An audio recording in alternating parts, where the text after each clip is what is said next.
Hello नमस्कार दोस्तों, स्वागत है आप लोगों का आज के नेक्स्ट क्लास में। जैसे कि आप सभी यहाँ पर देख पा रहे हो कि आज हम जो डिस्कस करने जा रहे हैं साइकोलॉजी के क्वेश्चंस हैं और जो कि पेपर आप लोगों का 2024 में 15 नवंबर 2024 को जो हमारा HPJBT TET paper exam conduct कराया गया था, उस पेपर को मैं यहाँ पर जो है आप लोगों को जो है वो डिटेल से जो है वो समझाऊंगी और यहाँ से आपको आइडिया लग जाएगा कि किस तरीके से जो है कौन कौन से टॉपिक से जो है वो आपसे क्वेश्चन पूछे जाते हैं। तो चलिए बिना टाइम वेस्ट के करेंगे हम आज की क्लास को स्टार्ट। पहला क्वेश्चन आप लोगों के सामने है। क्या पूछा गया है पहले क्वेश्चन में? Which psychologist described G&S intelligence factor. तो देखिए पहला हमें यहाँ से क्या आइडिया लगता है, हमारा इंटेलिजेंस से ये टॉपिक जो है वो बनता है। तो इंटेलिजेंस यानी कि बुद्धि में हमसे पूछ लिया जाता है। डिफरेंट टाइप के टेस्ट हमारे पास जो हैं वो साइकोलॉजी के अंदर होते हैं। उसमें हमारे पास पूछा गया है G और S जो कारक हैं उसके बारे में। बहुत ही रिपीटेड क्वेश्चन है। आप इसे अगर टैट में देखो, कमीशन में देखो, किसी भी एग्जाम में जो है ये पूछा जाता है। तो इसका जो करेक्ट आंसर हो जाएगा वो होगा हमारा ऑप्शन नंबर डी, यानी कि स्पीयरमैन करेक्ट आंसर हो जाएगा। G&S इंटेलिजेंस फैक्टर जो है वो किसने दिया है? वो दिया है हमारे स्पीयरमैन ने और ये एक साइकोलॉजिस्ट है। हर एक क्वेश्चन के बाद आप लोगों को यहाँ पर जो है वो डिटेल बेस्ड चीज की प्रोवाइड की गई है। ऑप्शन नंबर डी, जैसे कि मैंने अभी आपको कहा कि option number D correct answer होगा। चार्ल्स स्पीयरमैन जो है इनका करेक्ट नाम है। Proposed the two factor theory, और टू फैक्टर्स कौन कौन से हैं यहाँ पर? G&S फैक्टर जो है। नॉर्मली क्या बोला जाता है कि किसी भी इंसान के अंदर पहले जाना जाता था कि कोई भी पर्सन जो कि बहुत ही ज़्यादा इंटेलिजेंट है, किस मामले में कि जिसके बहुत अच्छे मार्क्स आते उसको हम इंटेलिजेंट बोलते थे, है ना। यानी कि एक ही फैक्टर में हम बोलते थे कि सिर्फ हमारी इंटेलिजेंस जो है वो एक फैक्टर से हम डिस्क्राइब कर सकते थे, उसे हम सिंगल फैक्टर या वन फैक्टर थ्योरी बोलते थे। ठीक है, जो किसने कहा था? वो तो बीने ने कहा था, ठीक है, जिन्होंने जो है इस कॉन्सेप्ट के बारे में बताया था स्टार्टिंग में। लेकिन उसके बाद स्पीयरमैन आए और स्पीयरमैन ने कहा कि जो हमारा इंटेलिजेंस है वो सिंगल फैक्टर नहीं बल्कि टू फैक्टर थ्योरी के ऊपर डिपेंड करता है। एक G फैक्टर है और एक S फैक्टर है। कि किसी भी व्यक्ति में एक तो जनरल फैक्टर होता है जो कि सभी इंसानों में हो सकता है, लेकिन एक उसमें एक जो है वो स्पेसिफिक फैक्टर भी होता है जो सिर्फ उसी में है, बाकी किसी में नहीं है। तो इसीलिए स्पीयरमैन का कहना है कि किसी भी व्यक्ति में दो फैक्टर होते हैं, G&S फैक्टर। ठीक है, which posits that intelligence consists of general intelligence factors, जिसको हमने G से डिनोट किया, that influences performance on all intellectual task। यानी कि जो जनरल फैक्टर की हम बात कर रहे हैं, जो भी हमारे सारे इंटेलेक्चुअल टास्क है वो सारे हम यहाँ पे इससे कर रहे हैं। एंड स्पेसिफिक फैक्टर्स जिसको डिनोट करते हैं हम एस से, that are unique to particular abilities, जो कि किसी भी व्यक्ति में एक पर्टिकुलर एबिलिटी यानी कि क्षमता को दर्शाता है। अब आ जाते हैं सेकेंड क्वेश्चन। तो ये जो हमारे पास जितने भी टॉपिक्स के क्वेश्चंस आपको देखने को मिलेंगे बहुत ही डिटेल्ड टॉपिक्स है ये, यानी कि यहाँ से आपको एक टॉपिक का नाम पता चल जाता है कि आपके पेपर में जिस भी पेपर के रिगार्डिंग में क्वेश्चंस आप लोगों के साथ डिस्कस कर रही हूँ कि उस पेपर के लिए ये वाले जो हमारे पास टॉपिक्स हैं ये बहुत ही ज़्यादा इंपॉर्टेंट है। तो दूसरा क्वेश्चन है, सेल्जन का नाम यहाँ पे दिया गया है। Sheldon classified personality into dash parts. तो शेल्डन ने जो है वो पर्सनैलिटी का मतलब हुआ व्यक्तित्व। क्वेश्चन आप लोगों के पास इंग्लिश में भी मेंशन है और हिंदी में भी मेंशन है। तो बोला गया है यहाँ पर कि कितने फैक्टर्स में बताया गया है कि शेल्डन ने जो पर्सनैलिटी है उसको कितने पार्ट्स में जो है यहाँ पर डिवाइड किया हुआ है। शेल्डन ने व्यक्तित्व को डैश में वर्गीकृत किया, यानी कि भागों में किया। कितने भागों में किया? 3 में किया, 2 में किया, 5 में किया या 4 में किया? तो करेक्ट आंसर हो जाएगा हमारा option number A correct answer हो जाएगा। 3 भागों में यहाँ पर इसे डिवाइड किया गया है। ठीक है जी, अभी मैंने आप लोगों को बताया option number A correct answer होगा। एक्सप्लेनेशन भी देख लेते हैं। विलियम शेल्डन इनका कंप्लीट नेम है। क्लासिफाइड पर्सनैलिटी इनटू 3 सोमैटोटाइप्स के बारे में बोला जा रहा है। सोमैटोटाइप इन्होंने एक वर्डिंग दी यहाँ पर पर्सनैलिटी के टेस्ट को शो करने के लिए। यानी कि जो डिफरेंट डिफरेंट टाइप के पर्सन होते हैं उनका बॉडी टाइप बताने के लिए, कुछ इंसान जो पतले हैं, कुछ मोटे हैं, इस तरीके से जो है, किसी का मुंह चौड़ा है, कुछ इस तरीके से मतलब बताया गया है। कोई थिन है, कोई फ्रेजाइल बॉडी है किसी की, कोई इंट्रोवर्टेड है, इस तरीके की चीज़ें, यानी कि कैसा बॉडी टाइप है उसको बताने के लिए एक वर्ड इन्होंने दिया, सोमेटोटाइप्स यहाँ पे मेंशन किए हैं। विच ही बिलीव्ड, जो यहाँ पे ये विश्वास या इनका मानना था, वर associated with different personality traits. इसमें डिफरेंट डिफरेंट जो व्यक्तित्व के लक्षण हैं, गुण हैं, वो बताए हैं। जैसे एंडोमॉर्फ, एंडोमॉर्फ का मतलब क्या है, पहला दिया यहाँ पे इन्होंने एंडोमॉर्फ। एंडोमॉर्फ का मतलब है जिनका जिनका फेस जो है वो राउंडेड है, बॉडी सॉफ्ट बॉडी है, रिलैक्स्ड है, वो सोशिएबल पर्सनैलिटी से बिलोंग करते हैं, ठीक है। दूसरा इन्होंने दिया यहाँ पर मीजोमॉर्फ। समटाइम आपसे पूछ भी लिया जा सकता है कि कौन सा है, वो आप लोगों को यहाँ पे बताना है।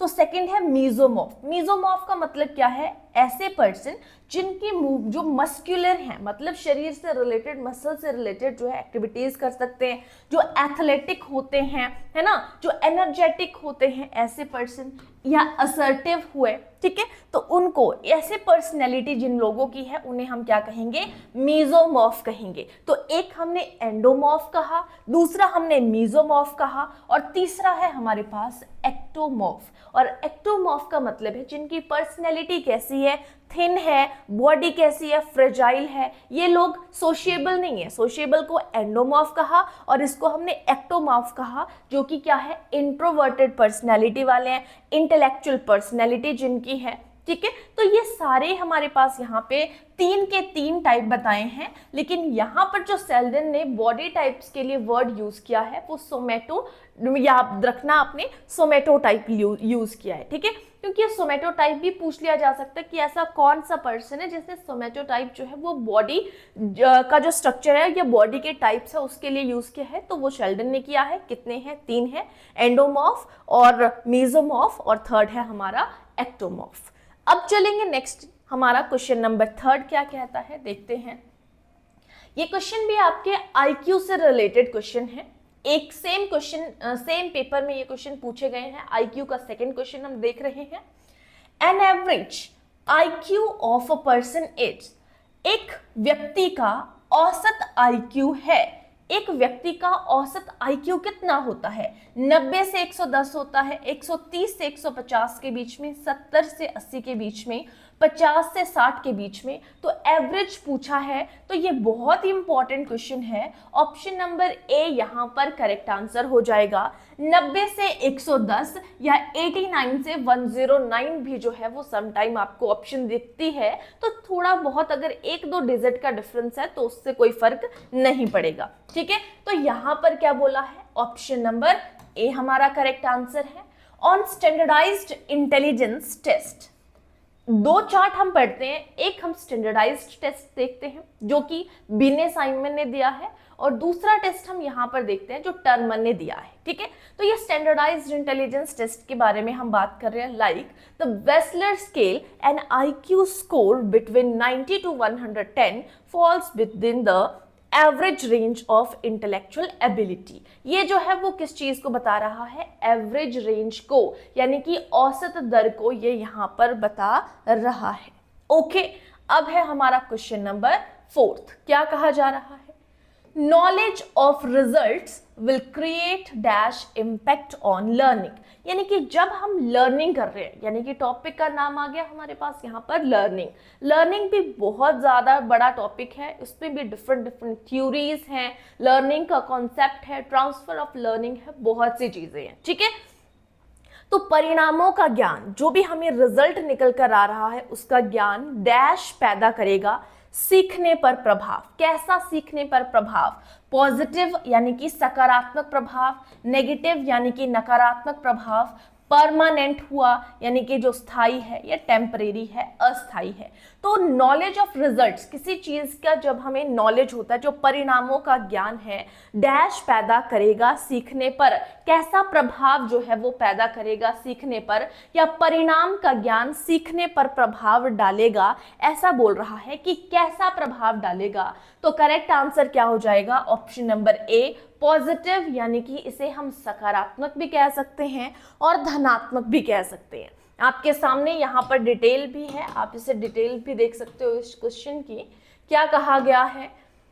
Providing learners with knowledge of their results, यानी कि जो भी हम उनको नॉलेज प्रोवाइड कर रहे हैं as a feedback is generally considered to have a positive impact on learning. ये क्या कर रहा है? मतलब अगर हम किसी बच्चे के नॉलेज को चेक कर रहे हैं तो हम उसको क्या कर रहे हैं? फीडबैक दे रहे हैं। तो वो फीडबैक जब उसको मिल रही है तो नेगेटिव प्रभाव तो नहीं पड़ेगा उसके ऊपर, यानी कि नकारात्मक नहीं पड़ेगा।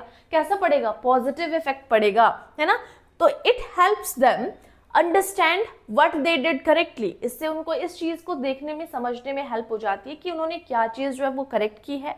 आइडेंटिफाई एरर्स, जो भी गलतियां हैं उनको आइडेंटिफाई करने में, एंड एडजस्ट देयर स्ट्रेटजीज, और उनकी जो स्ट्रेटजीज हैं उनको अंडरस्टैंड करने में, thereby improving performance and promoting further learning, ताकि जो फ्यूचर में उन्होंने जो चीज़ें करनी है, उनकी जो परफॉर्मेंस है या जो फर्दर उन्होंने लर्निंग करनी है, उस चीज़ को वो क्या कर सके? प्रमोट करे, इम्प्रूव कर सके। ठीक है, इस चीज़ के लिए जो है हमें क्या जरूरी है? फीडबैक जरूरी है। ठीक है, तो जैसे कि दोस्तों अभी तक मैंने आप लोगों के सामने 3 टॉपिक्स के नाम लिए। इंटेलिजेंस के बारे में हमने बात की, पर्सनैलिटी के बारे में हमने बात की, और लर्निंग के बारे में बात की आपने, और किस तरीके के क्वेश्चन यहाँ पर पूछे गए हैं।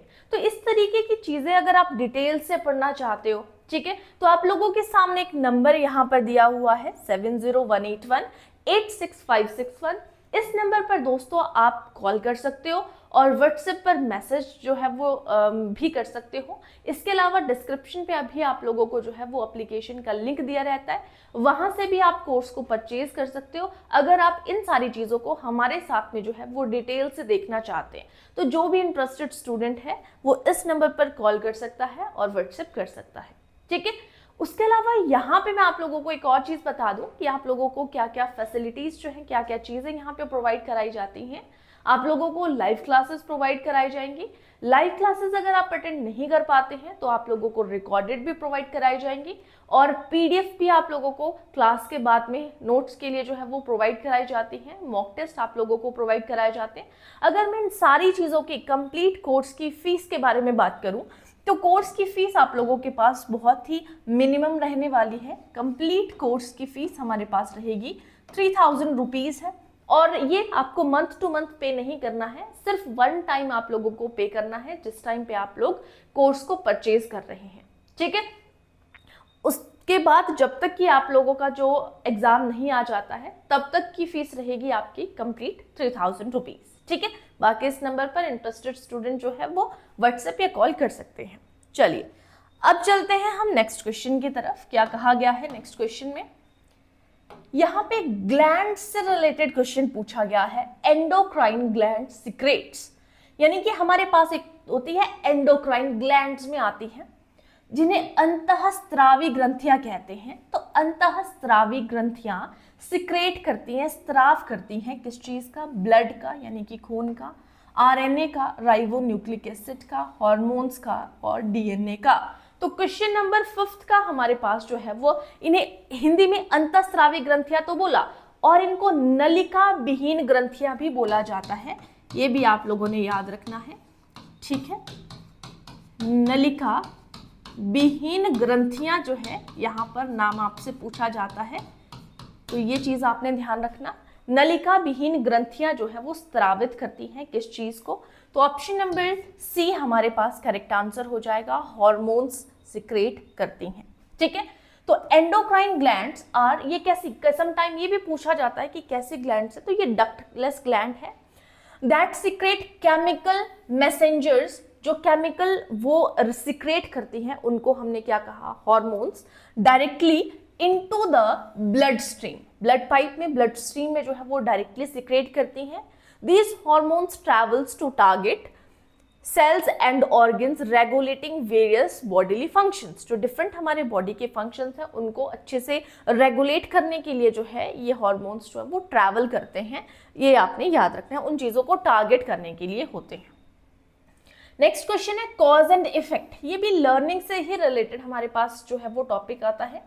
Cause and effect relationship can be done more accurately by यानी कि कारण और प्रभाव संबंध अधिक सटीक रूप से किया जा सकता है एक्सपेरिमेंटल लर्निंग के थ्रू, ऑब्जर्वेशनल मेथड के थ्रू, इंटरव्यू मेथड के थ्रू या इंट्रोस्पेक्शन मेथड के थ्रू।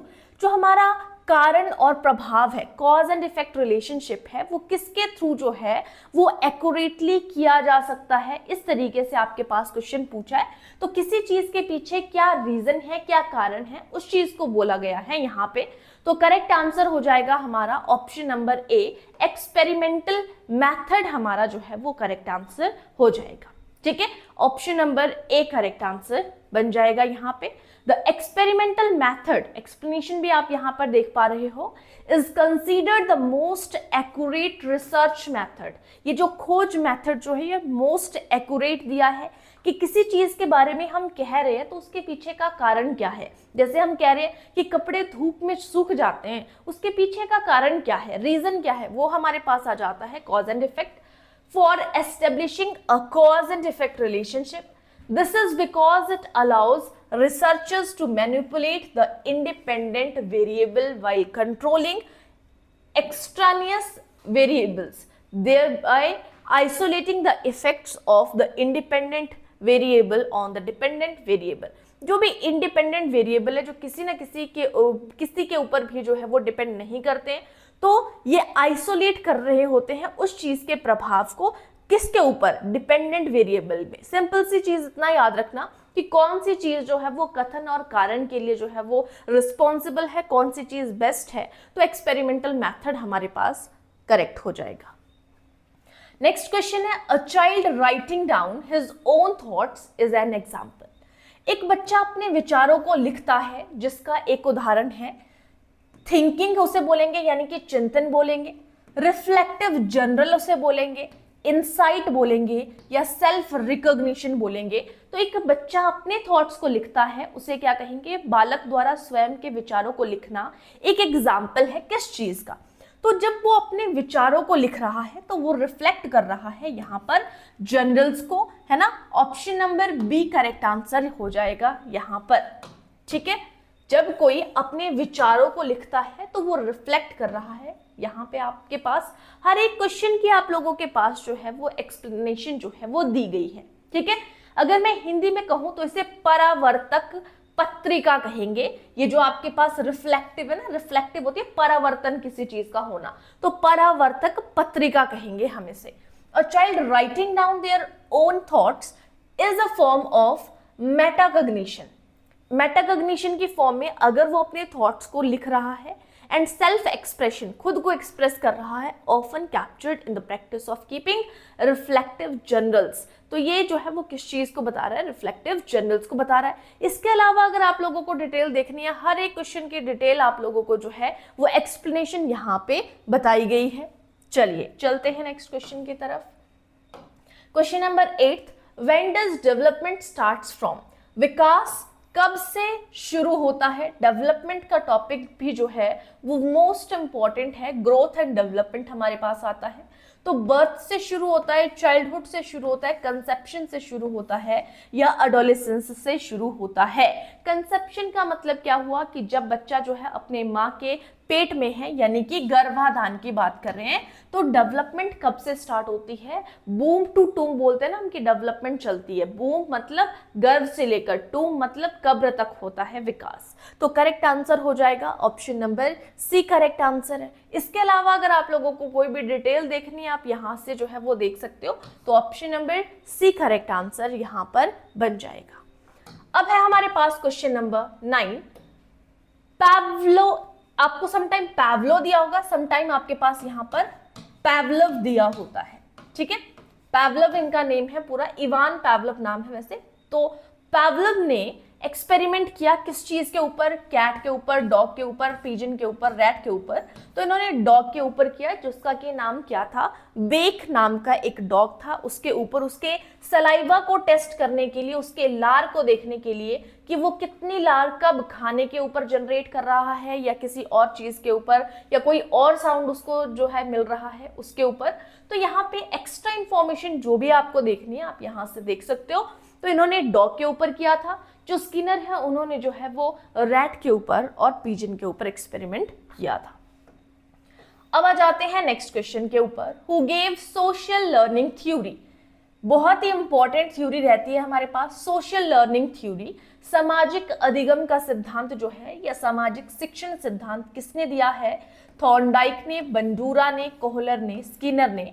करेक्ट आंसर हो जाएगा हमारे पास ऑप्शन नंबर बी, यानी कि बंडूरा करेक्ट आंसर होगा, जिनका की कंप्लीट नाम है हमारे पास एल्बर्ट बंडूरा। ये भी एक साइकोलॉजिस्ट थे, फेमस थे बहुत ही ज्यादा, जिन्होंने सोशल लर्निंग थ्योरी दी है। चलिए अब है हमारा next question. Excessive and irrational fear reaction is called, यानी कि जब हम एक्सेस ही फियर करते हैं, अत्यधिक और तर्कहीन डर को दर्शाते हैं, यानी कि जिसके को पीछे कोई तर्क नहीं है, उस प्रतिक्रिया को क्या कहा जाता है? एंग्जाइटी कहा जाता है, फ्रस्ट्रेशन कहा जाता है, स्ट्रेस कहा जाता है, या फोबिया कहा जाता है। तो क्वेश्चन नंबर 11 आपसे पूछा है। तो जब हम किसी चीज के पीछे डर जाते हैं ना, तो उसको क्या कहा जाता है? फोबिया, यानी कि option number D correct answer होगा।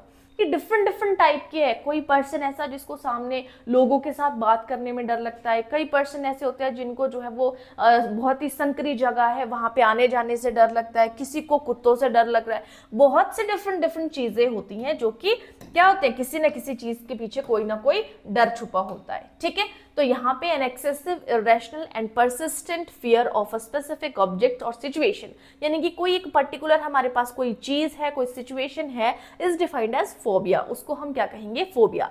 जो बाकी ऑप्शंस है वो भी मेंशन की होती हैं, तो आप उनकी भी देख सकते हो। एंग्जाइटी क्या है? ये मोर जनरल फीलिंग है, किस चीज के लिए? बरी और अनईज, यानी कि आपको अनईजी फील हो रहा है ना, या आपको बहुत चिंता हो रही है, उसको हम एंग्जाइटी कहेंगे। जो फ्रस्ट्रेशन है, is a feeling of being upset. Frustration कब होता है? जब आप अपसेट हो रहे हो या किसी से चिड़चिड़ा हो रहा है, आपको इनएबिलिटी लग रही है, जो आप किसी चीज को अचीव नहीं कर पा रहे हो, तब आपको फ्रस्ट्रेशन होती है। स्ट्रेस क्या होता है? स्ट्रेस एक मेंटल और इमोशनल स्ट्रेन होता है, दबाव होता है, उसको हम स्ट्रेस कहते हैं। ठीक है, चलिए नेक्स्ट क्वेश्चन।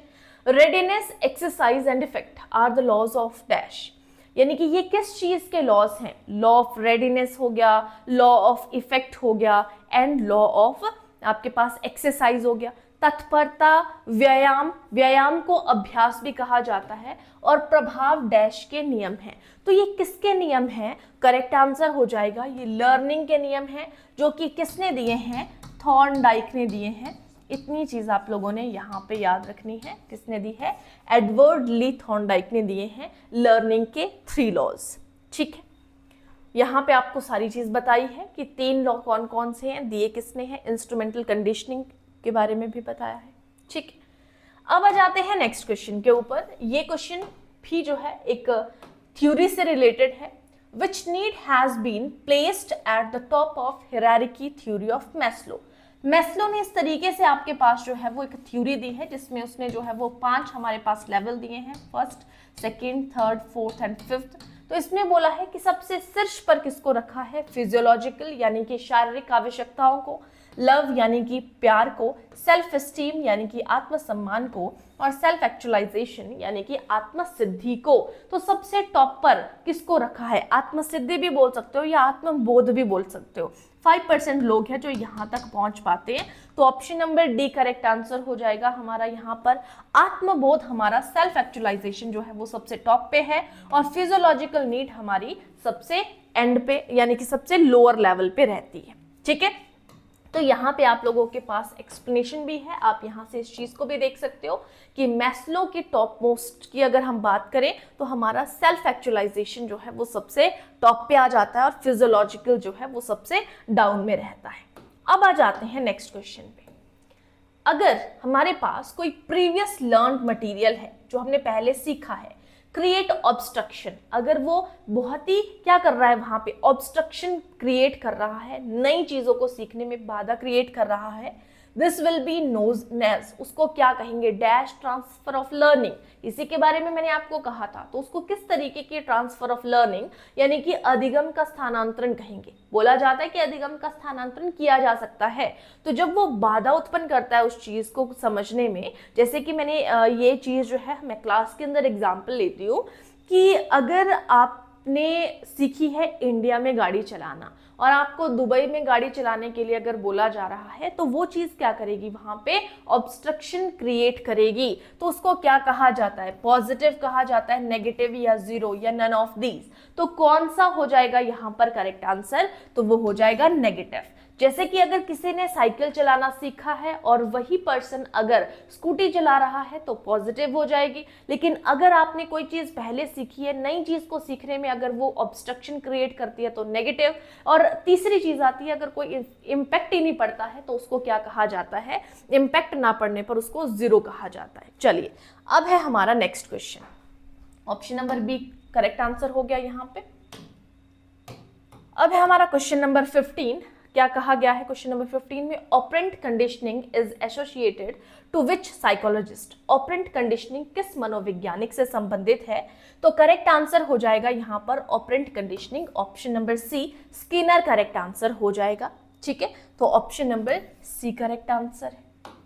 नेक्स्ट क्वेश्चन है आपके पास, रोरशा इंक ब्लॉट टेस्ट। जो रोरशा का इंक ब्लॉट टेस्ट है, स्याही धब्बा परीक्षण बोला जाता है, तो ये किस चीज से रिलेटेड है, कॉन्शियस मोटिव से रिलेटेड, अनकॉन्शियस मोटिव से रिलेटेड, फिजिकल मोटिव से रिलेटेड या सोशल मोटिव से रिलेटेड। तो कॉन्शियस मोटिव का मतलब क्या हुआ कि जब आप क्या है, बिल्कुल मतलब चेतन अभिप्रेरक हैं। अनकॉन्शियस का मतलब है अचेतन अभिप्रेरक है। फिजिकल मोटिव वो आपका शारीरिक अभिप्रेरक है, सामाजिक अभिप्रेरक है। तो रोरशा इंक ब्लॉट किस चीज का एक्सेस है, यहाँ पे स्याही धब्बा परीक्षण आकलन करता है किस चीज का, तो इन्होंने ज्यादा फोकस किया है अनकॉन्शियस मोटिव्स, यानी कि जो हमारे अचेतन अभिप्रेरक हैं उसके ऊपर इन्होंने जो है वो ज्यादा फोकस किया हुआ है। अब है next question, according to Freud, Freud ने ईगो किसके ऊपर बेस्ड है, ईगो यानी कि जो अहंकार है या जो अहम है वो किस पर आधारित है, तो ईगो है हमारा रियलिटी प्रिंसिपल के ऊपर बेस्ड, यानी कि option number B correct answer हो जाएगा। यहाँ पर आप डिटेल दी हुई है, यहाँ पे जो हमारा इद है वो प्लेजर प्रिंसिपल है और जो सुपर ईगो है वो मोरालिटी प्रिंसिपल के ऊपर बेस्ड होता है। डिटेल आप आराम से जो है वो देख सकते हो किसी भी क्वेश्चन की। आर्मी बीटा टेस्ट, एक आर्मी अल्फा टेस्ट है, एक आर्मी बीटा टेस्ट है, इज अ डैश टेस्ट। ये कैसा टेस्ट है, वर्बल है, नॉन वर्बल है, परफॉर्मेंस है, ऑल ऑफ दी अबव सारे हैं।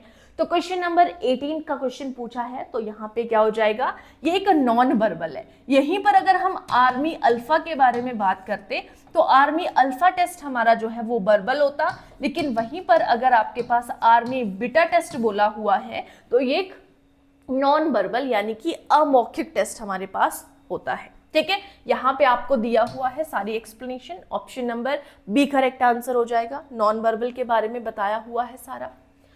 नेक्स्ट क्वेश्चन है, chronological age of a child. अगर किसी की क्रोनोलॉजिकल एज, एक फॉर्मूला है हमारे पास MA/CA मल्टीप्लाई बाय 100।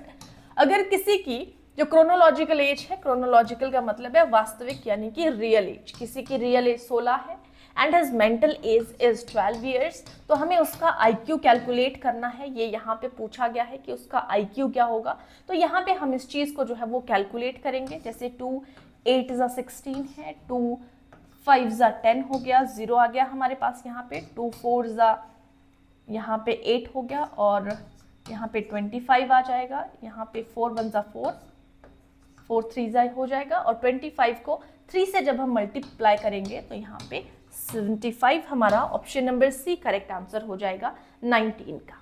ठीक है, तो यहाँ पे इस तरीके से थोड़ी सी आपको सिर्फ कैलकुलेशन करनी है, बाकी सारी सेम चीजें हैं। तो option number C correct answer हो जाएगा। आगे भी आप यहाँ पे देख सकते हो, यहाँ पे भी कैलकुलेट किया हुआ है। तो formula MA mental age upon chronological age या रियल एज भी आप बोल सकते हो multiply by 100, option number C correct answer हो जाएगा। नेक्स्ट क्वेश्चन है आपके पास, storage is a process of, जो भंडारण है वो किस चीज का, कि एक प्रक्रिया है हमारे पास, मेमोरी की प्रक्रिया है, यानी कि ऑप्शन नंबर बी, यानी कि जिसे हम क्या कहेंगे, स्मृति।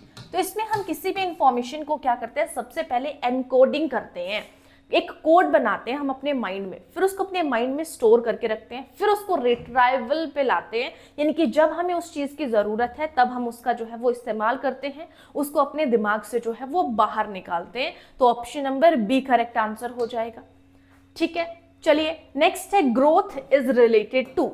जो ग्रोथ है, विकास है, वो किससे संबंधित है? क्वांटिटी, क्वालिटी, या आपके पास पर्सनैलिटी या इंटेलिजेंस? तो जो डेवलपमेंट है वो क्वालिटी से रिलेटेड है, हमारा ऑप्शन नंबर बी। सिर्फ ग्रोथ के बारे, अच्छा ग्रोथ इज रिलेटेड टू, अच्छा ग्रोथ को यहाँ पे वृद्धि नहीं बोला है, सिर्फ विकास बोला है। ये चीज देखिएगा, जब हम यहाँ पे क्वेश्चन दिया हुआ है आपके पास, यहाँ पे ग्रोथ लिखा है, ग्रोथ को वैसे हम क्या कहेंगे? ग्रोथ को कहेंगे हम वृद्धि। लेकिन जब आपके पास जो है वो इस तरीके से जो है वो चीजें मेंशन की है, वृद्धि का संबंध, तो यहाँ पे इंग्लिश को प्रेफरेंस देनी है आपने। जब आपके पास हिंदी में विकास लिखा है, इंग्लिश में ग्रोथ लिखा है, तो आपने प्रेफरेंस किस चीज को देनी है? इंग्लिश वाले को। तो यहाँ पे विकास नहीं, वृद्धि के अकॉर्डिंग आंसर करेंगे, तो ऑप्शन नंबर ए यानी कि क्वांटिटी हमारा करेक्ट आंसर हो जाएगा। ठीक है, option number A correct answer है। पूरी डिटेल आप लोगों के सामने। जब भी किसी चीज को हम मेजर कर सकते हैं ना, उसको हम क्या कहेंगे? Growth. According to Thorndike theory, as the trial increases error dash. Thorndike सिद्धांत के अनुसार जैसे जैसे परीक्षण बढ़ता है, जैसे जैसे ट्रायल बढ़ते जाते हैं, त्रुटि क्या हो जाती है? बढ़ती है कि घटती है कि बराबर रहती है या जीरो हो जाती है? तो क्या होगा? तो ऑप्शन नंबर बी यानी कि डिक्रीज होगी। जितने ज्यादा ट्रायल होते हैं उतने ज्यादा जो है वो एरर्स जो है वो कम हो जाते हैं। Option number B correct answer हो जाएगा। नेक्स्ट क्वेश्चन है हमारे पास यहाँ पे question number 23। Span of attention is dash, यानी कि ध्यान की अवधि है, जो स्पैन ऑफ अटेंशन है वो क्या है? लिमिटेड है, अनलिमिटेड है, इनफाइनाइट है, नन ऑफ दीज है। तो जो अटेंशन की हम बात कर रहे हैं, अवधान का बोध विस्तार भी हम इसको बोल सकते हैं। स्पैन ऑफ अटेंशन को ध्यान भी बोल सकते हो, अवधान भी बोल सकते हैं। तो अवधान का बोध विस्तार होता है कैसा? तो अवधान का जो यहाँ पे अटेंशन है वो लिमिटेड होती है, और लिमिटेड को हम यहाँ पर क्या कहेंगे? सीमित कहेंगे। इसकी इंग्लिश कुछ और तरीके, इंग्लिश की हिंदी कुछ और तरीके से भी हो सकती है। तो मीनिंग बोलते हैं समझने के अकॉर्डिंग कई मीनिंग निकाल सकते हैं, तो वो मैं आप लोगों को साथ में बताती चल रही हूँ। करेक्ट आंसर हो जाएगा हमारा ऑप्शन नंबर ए, यानी कि हमारा जो है लिमिटेड करेक्ट आंसर हो जाएगा। क्या बोला है? द स्पैन ऑफ अटेंशन और amount of informing that can be held in conscious awareness, कि जब हम कॉन्शियस अवेयरनेस से चेतन तरीके से हम अवेयर कर रहे हैं at any time, is limited. It is typically estimated to be around 7 plus or minus 2 minute. इतना जो है 7 plus, अराउंड 7 प्लस हो सकता है, और जो है वो 2 मिनट्स आइटम्स की तरीके से हम बोल सकते हैं कि इतना अगर हो सकता है। ठीक है, नेक्स्ट क्वेश्चन है हु एक्सपेरिमेंटेड ऑन कैट। बिल्ली के ऊपर किसने एक्सपेरिमेंट किया है? तो थॉर्नडाइक ने किया है। Option number D correct answer हो जाएगा। और यहाँ पर आप देख सकते हो इनके बारे में भी बताया गया है। सारी चीजें अगर आप लोगों को डिटेल में पढ़नी है, वैसे आप लोगों को अगर यहाँ से देखनी है, आप देख सकते हो, सारी डिटेल आप लोगों को दी हुई है। फिर भी आप इनके बारे में और ज्यादा डीप डाउन अगर पढ़ना चाहते हो, तो मैंने आप लोगों को पीछे नंबर प्रोवाइड किया था, उस नंबर पर आप कॉल करके कोर्स को परचेज करके कोर्स पे सारी चीजें डिटेल से देख सकते हो। ठीक है, नेक्स्ट है स्टैनफोर्ड बिने का नाम। स्टैनफोर्ड बिने इंटेलिजेंस टेस्ट मेजर, वो स्टैनफोर्ड बिने इंटेलिजेंस टेस्ट जो है वो किस चीज को जो है यहाँ पर मेजर करते हैं? फिजिकल को, कॉग्निटिव को, सोशल को, एडजस्टमेंट को। स्टैनफोर्ड बिने के बारे में बात कर रहे हैं, तो यहाँ पे करेक्ट आंसर क्या हो जाएगा हमारा? Option number B correct answer हो जाएगा। स्टैनफोर्ड बिने इंटेलिजेंस जो है वो कॉग्निटिव यानी कि संज्ञानात्मकता से रिलेटेड है। ठीक है, तो ज्ञानात्मक भी बोल सकते हो आप इसको, और संज्ञानात्मक भी बोल सकते हैं। तो option number B correct answer हो जाएगा।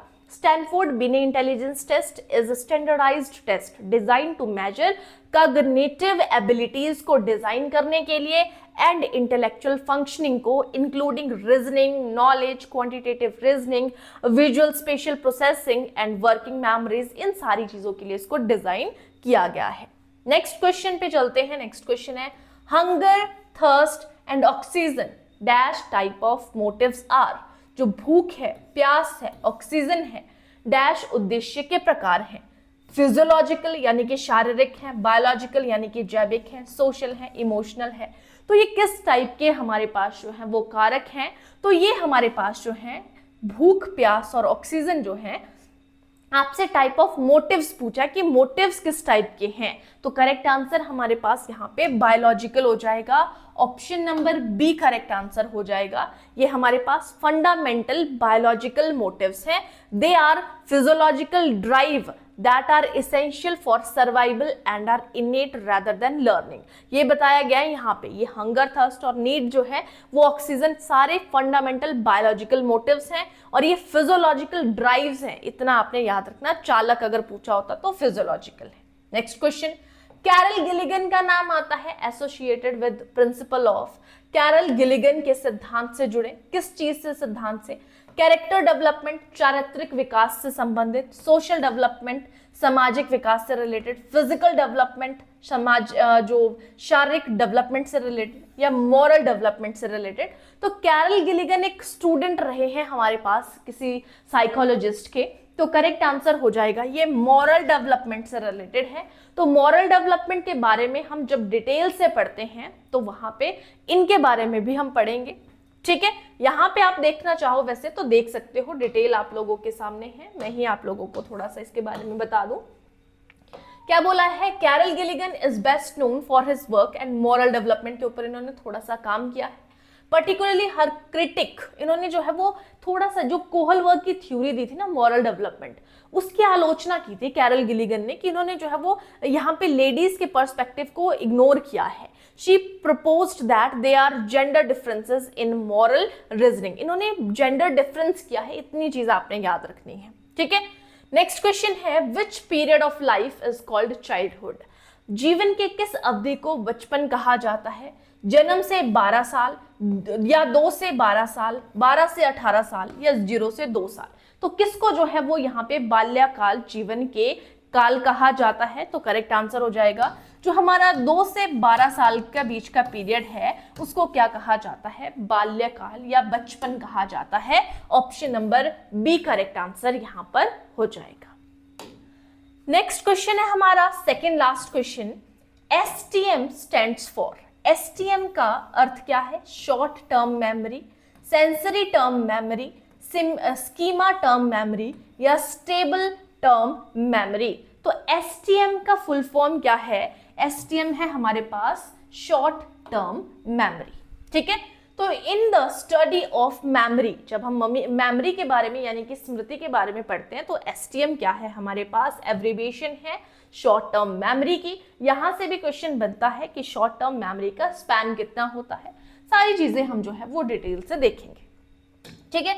और आज का लास्ट क्वेश्चन है जीन पियाजे से रिलेटेड। बहुत ही फेवरेट नाम हमारे पास रहता है, जीन पियाजे divided cognitive development in dash stages.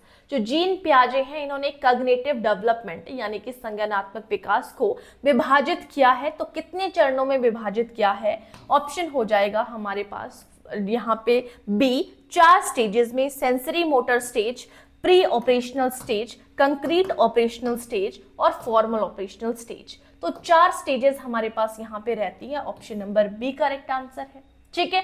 तो ये थे हमारे जो क्वेश्चन मैंने आप लोगों के सामने जो है 2024 के क्वेश्चंस जो है, जो जितने भी 30 क्वेश्चंस आप लोगों के पास जो है वो JBT के पूछे थे, तो वो मैंने आप लोगों को यहाँ पे सारे बता दिए। जो भी इंटरेस्टेड स्टूडेंट है, सारे जिन भी टॉपिक्स को यहाँ पे बताया गया है बहुत ही अच्छे से डिटेल से हम इन टॉपिक्स को जो है वो क्लास के अंदर देखते हैं। आपके पास एक नंबर है 7018186561। इस नंबर पर दोस्तों आप लोगों ने कॉल कर देनी है या व्हाट्सएप पर आप मैसेज भी कर सकते हो। यहाँ पे जिसने भी कोर्स को परचेज करना है आप यहाँ से इस नंबर के थ्रू कोर्स को परचेज कर सकते हो।